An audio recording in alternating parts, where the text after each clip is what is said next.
സനാതന സുദർശനം ചാനൽ. ഞാൻ ഹരിലാൽ രാജൻ.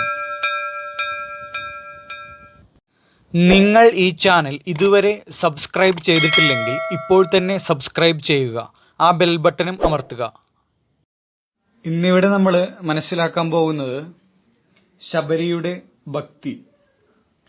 മതംഗ മഹർഷിയുടെ പുണ്യാശ്രമത്തിന്റെ പരിസര പ്രദേശത്ത് താമസിച്ചു വന്നിരുന്ന ഒരു കാട്ടാള സ്ത്രീയായിരുന്നു രാമായണത്തിലെ പ്രസിദ്ധയായ ശബരി.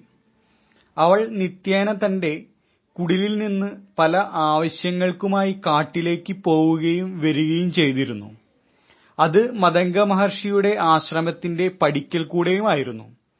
ദിവസേന ആശ്രമ പരിസരത്തിൽ കൂടെ ചുറ്റി സഞ്ചരിച്ചിരുന്ന ആ കാട്ടാള സ്ത്രീക്ക് മഹർഷിമാരുടെ ദർശനമോ ആശ്രമത്തിലെ ഹോമധൂപം പരത്തുന്ന സുഗന്ധത്തിന്റെ ആഗിരണനമോ വേദഘോഷങ്ങളുടെയും മന്ത്രോച്ചാരണങ്ങളുടെയും ശ്രവണനമോ പുതിയതായിരുന്നില്ല. എന്നിരുന്നാലും ജീവിതത്തിൽ അതുവരെ ഒരിക്കലെങ്കിലും ആശ്രമത്തിൽ പോവാനോ തപസ്വികളുമായി അടുത്ത് പെരുമാറാനോ ആശ്രമത്തിൽ നടക്കുന്ന ഏതെങ്കിലും പുണ്യകർമ്മത്തിൽ പങ്കുകൊള്ളുവാനോ ഇടവന്നിട്ടില്ല.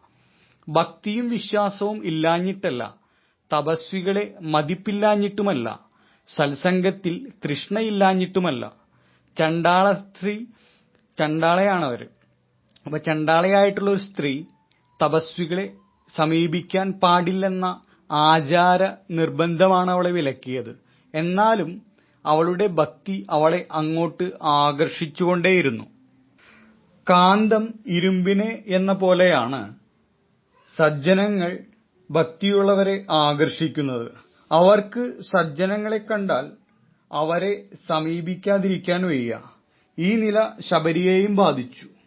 തനിക്കർഹതയില്ലാത്ത കാര്യത്തിൽ ആഗ്രഹം ജനിക്കരുതെന്ന് മനസ്സിനെ പലപാട് നിർബന്ധിച്ചു നോക്കി. പക്ഷേ അതുകൊണ്ടൊന്നും പ്രയോജനമുണ്ടായില്ല. അവൾക്കവരെ സമീപിക്കാതിരിക്കാൻ വയ്യെന്ന നില വന്നു. ലോക നിയമപ്രകാരം അത് അനർഹമാണ്. അവസാനം ഒരു യുക്തി തോന്നി. അവിടെ പോവാനോ അവരുടെ സൽക്കർമ്മങ്ങളിൽ പങ്കുകൊള്ളാനോ വയ്യെങ്കിൽ വേണ്ട, അവരെ സേവനം ചെയ്യാമല്ലോ എന്ന് കരുതി അർദ്ധരാത്രിയിൽ എല്ലാവരും ഉറങ്ങുന്ന സമയത്ത് ആരും അറിയാതെ ആശ്രമത്തിലെ മുറ്റമടിച്ച് വൃത്തിയാക്കുക, വിറക് കൊണ്ടുപോയി വെക്കുക, പഴങ്ങളും കിഴങ്ങുകളും കൊണ്ടുപോയി വെക്കുക, ഇങ്ങനെ ആരും അറിയാതെ ഒരു സേവനം തുടങ്ങി. അങ്ങനെ കുറച്ചു ദിവസം കഴിഞ്ഞു. കുറച്ചു ദിവസങ്ങൾക്ക് ശേഷം അതുകൊണ്ട് കൃതാർത്ഥപ്പെട്ട് കഴിഞ്ഞു വരികയായിരുന്നു ശബരി. അങ്ങനെയിരിക്കെ അതും കണ്ടുപിടിക്കപ്പെടുകയാണ്.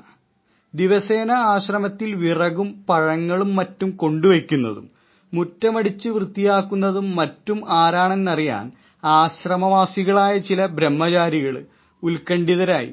അതിന്റെ ഫലമായി അവരൊരു ദിവസം ഒളിച്ചു കാത്തിരുന്നു. ശബരിയെ കണ്ടുകിട്ടുകയും ചെയ്തു.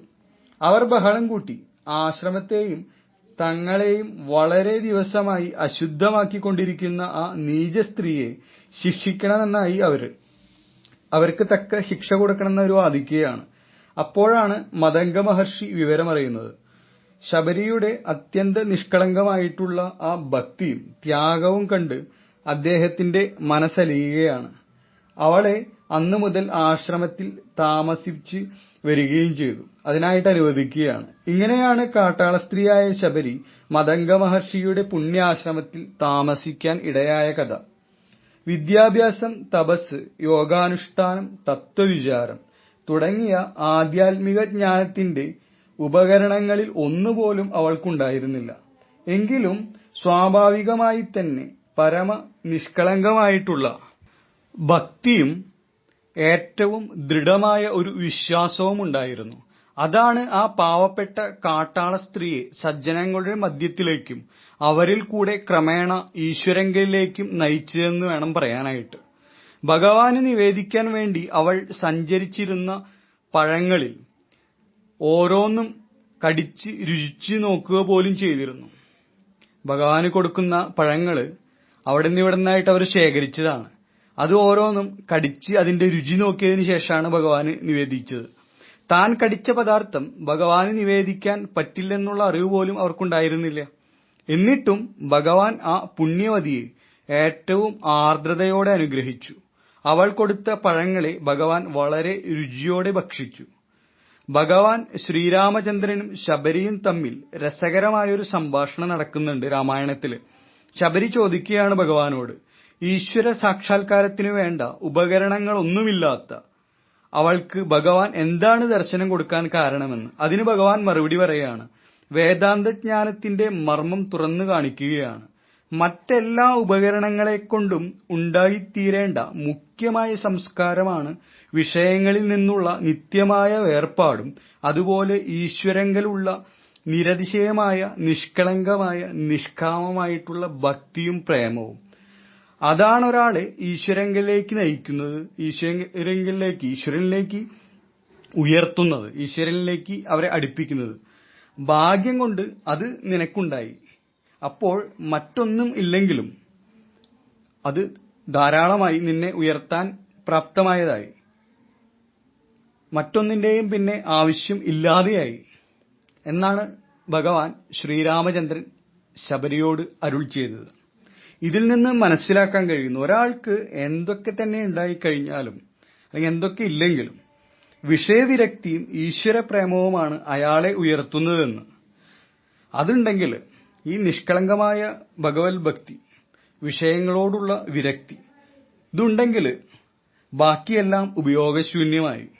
അതില്ലെങ്കിലോ ബാക്കി എന്തൊക്കെ ഉണ്ടായിട്ടും ജീവിതത്തിന് ഉയർച്ചയുണ്ടാകുകയില്ല, ആ ഭഗവത് സാക്ഷാത്കാരം നേടാൻ സാധിക്കുകയില്ല എന്ന്.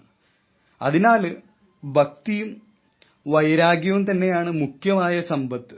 അത് സമ്പാദിച്ചു കഴിഞ്ഞാൽ അങ്ങനെയുള്ള ആളുകൾ ധന്യരാണ്, മോക്ഷത്തിലേക്ക് അവർ നയിക്കപ്പെടും. തീർച്ചയായിട്ടും അവർക്ക് പരമപദമായിട്ടുള്ള സാക്ഷാത്കാരം, കൈവല്യം തീർച്ചയായിട്ടും ഉണ്ടാകും എന്നാണ് ഈ ശബരിയുടെ കഥയിൽ നിന്ന് നമുക്ക് മനസ്സിലാക്കാനായിട്ട് സാധിക്കുന്നത്.